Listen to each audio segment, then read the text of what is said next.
নমস্কার, আমি দীপশিখা বিজ্ঞান ও প্রযুক্তির খবর নিয়ে।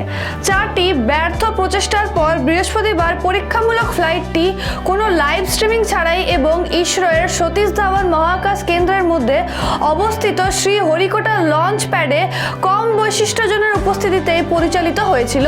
চেন্নাই ভিত্তিক মহাকাশ স্টার্টআপ অগ্নিকুল কসমস বৃহস্পতিবার শ্রীহরিকোটায় নিজস্ব লঞ্চ প্যাড থেকে তার বাড়িতে তৈরি 3D printed semi cryogenic rocket অগ্নিবানের একটি সাব অরবিটাল পরীক্ষা উড়ান সফলভাবে চালিয়েছে।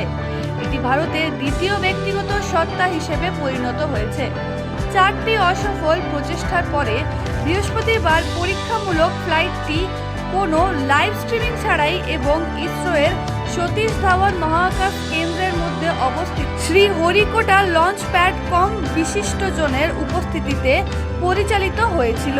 22 মার্চ থেকে অগ্নিকুলের এটি অগ্নিবান সাব অরবিটাল টেকনোলজি ডেমনস্ট্রেটর চালু করার পঞ্চম প্রচেষ্টা ছিল।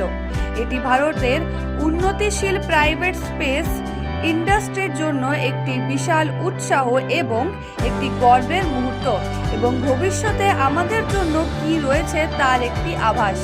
এর পিছনে থাকা সমগ্র দলকে আন্তরিক অভিনন্দন এবং তাদের ভবিষ্যতের প্রচেষ্টার জন্য শুভকামনা জানাচ্ছেন সকলেই।